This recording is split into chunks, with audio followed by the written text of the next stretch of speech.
Yeah, when the words "fun in spite of" enter your game design document, Right.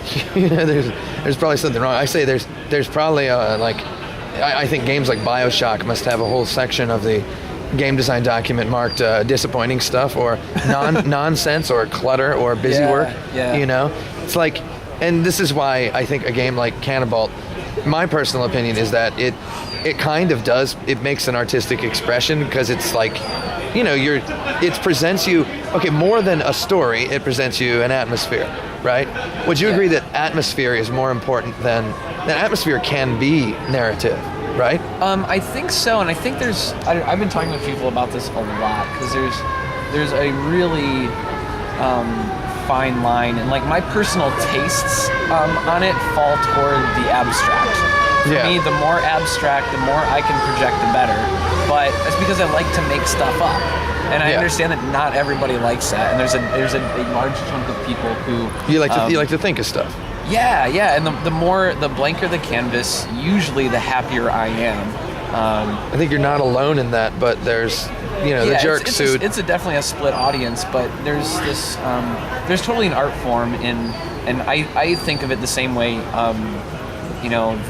For me, there's this, like, the far end of this scale is the novelist who picks exactly the right word for each word of his sentence, because he's taking a set of relatively arbitrary black and white glyphs, right? Black glyphs on a white background, and it conjures up an amazing scene in your head, but it's not arbitrary, and it's not done because they're lazy. They're picking the right clues to force you to imagine a very specific thing, but you still do it with your own style. Yeah, the more words you use, the more blanks you create for the reader to fill in. Right.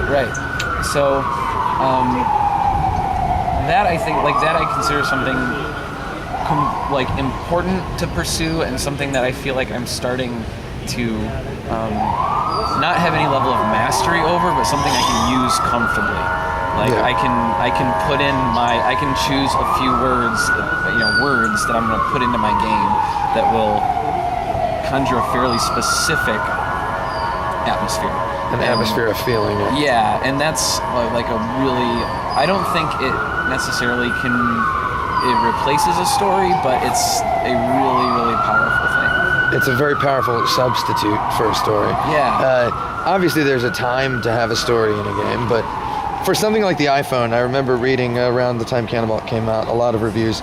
People are like, this is the kind of game that the iPhone is made for, and what do you think of that? There's a practical thing. Even under the best circumstances, your iPhone doesn't have a lot of battery life. Yeah. Something like Clash of Heroes, which I can lose like 6 hours on the DS, wouldn't work on the iPhone. You'd get one battle done. My iPhone lives about an hour and a half. Yeah, you have to go plug it in and it's done. So, and it's something that it's the realization of all of the mobile gaming revolution predictions from like 5 years ago. Yeah. Phones. Everybody's gonna play games on their phone because you always have your phone on you. Yeah. But what you end up with is games that you would only play just because you happen to have your phone on you. Yeah. For me, it hasn't ascended as a Tetris on the train usually. Yeah. It's not for me. It's not a dedicated gaming device. It's mainly I'm on the toilet gaming device. Yeah, the toilet is a popular place to play this game. I love that it does that, and there's stuff on having Drop 7 with me all the time feels really, really wonderful. That's a great thing. But I feel like it's doing something longer form is really, really risky on it, because it's not.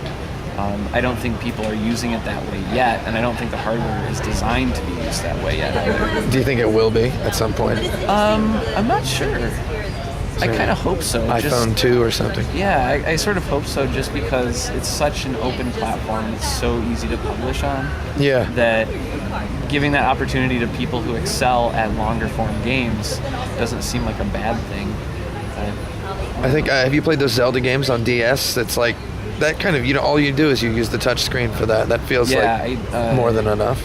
I think the input works fine, but the design, there's some issues there, yeah. Yeah. There's the same issues that have been going on with Zelda forever. Okay, this is going to sound like a tangent, but I was at this talk, not yesterday, Tuesday, where a professor from Yale University was talking about getting together data to build a game to help children be aware of the risk of HIV infection, right? Okay. And she's talking about doing audio interviews and how to collect the data, how to cut the data, how to what numbers you should be trying to get out of that, and how you can use those numbers to determine what the game design is going to be, right? Like, not to determine, but to give you a good idea, to give you a much better idea. Right. And it's like, I mean, I played a lot of games, and I remember, there's games that aren't necessarily like trying to teach me like a middle school slide presentation about something. Right. Not being a documentary, but more like an episode of Doctor Who, Sure. Kind of managing to fit in a lesson about something. Yeah. And then you play a game like Zelda, and it's like you have a lantern, and then there's torches you can light, right? Yeah. Okay. So, I grew up on this, maybe you did too. Yeah, And sure. it's like, you reach a point where you reach the end of a tunnel, and there's a door that's locked, and then there's 4 torches that are not lit, and you have a lantern that can light the torches, right? And then you make this mental connection. You may be 9 years old, 12 years old, 14 years old. Right. You make this connection, you go, if I light, you don't put it into words, but you go, if I light those torches, Sure. that door's gonna open. Right. How do you know that, Like that sort of thing. I think harnessing that power in a game in the context of something entertaining. Yeah. So I guess what I'm getting to is, I don't know if you're following me here, are you? Kind of. Continue. Do you see a game like Canabalt as impacting someone's life? Maybe making them remember to take out the garbage or something? I really don't think so. Really? Like, I hope that I make something. There's a thing I want to play with later this year that I hope has something, not deeper lessons, but has interesting things to think about that sort of matter. Like, there are games that I see messages in that maybe aren't explicitly there, like Cosmic Encounter or Bang have these really cool, like their core mechanic is about handling worst case scenarios, which is something that I think is, for me personally, like in personal life and business life, is a really important way of approaching things. And these are games whose whole core mechanic revolves around that idea. So I like the idea of having games that are truly about cooperation, or Pandemic is a really cool board game that has this awesome cooperative logistical bent, but it's super exciting to play. Yeah, so it's engaging, and it also kind of pseudo-accidentally teaches you it's how to deal with about emergencies. Disaster management, but in a really logistical, managerial way. Yeah. Like, it's like they give you all these roles like doctor and scientist and stuff, but the actual gameplay is purely logistical. Like, you're a drone working in a call center, like organizing resources or something. And that shouldn't be a fun game, and it's so fun. It's so awesome. Now, do you ever see yourself doing something like that? The thing that I want to play with later this year is very board game inspired in a lot of ways. Like, there's a cool thing that board games do, which is you almost always have like a guide player.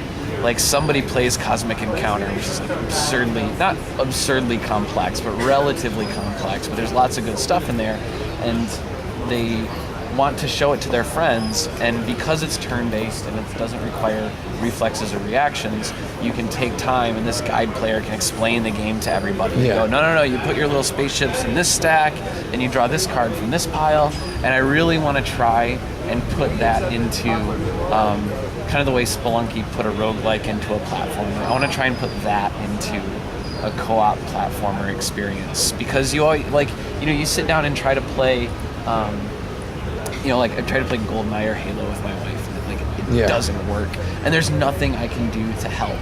So you're talking like asymmetrical co-op.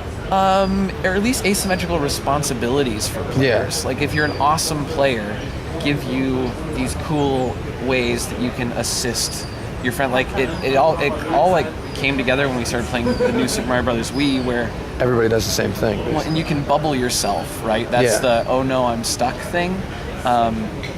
That the game creates that sort of scenario is kind of indicates an absent-mindedness of design. Well, like what I would propose is, instead of somebody pressing the bubble, two players press the same button and they just switch places.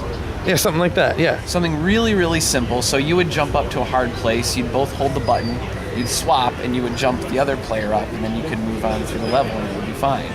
Yeah. And it doesn't make any less sense than putting somebody in a weird bubble where they like do the creepy, like I'm dying, save me There's no voice. context for that. And Yeah. So like they're both like magical nonsense, but one of them If more they can go to- clearly, accomplishes the one player is stuck problem. Yeah, if they can just go in the bubble, why can't everybody just go in the bubble and float all the way to the final boss? You kind of can, but except the game, you die if everybody's in a bubble at the same time. Yeah. Like it kills you. It's really weird. We encountered that accidentally touching the B button on the controller. That caused a lot of screaming in my house. Yeah. I'm sure there's like a social meta game there that's really interesting, but like It's not one I'd want to play. Yeah, so that's what I want to build a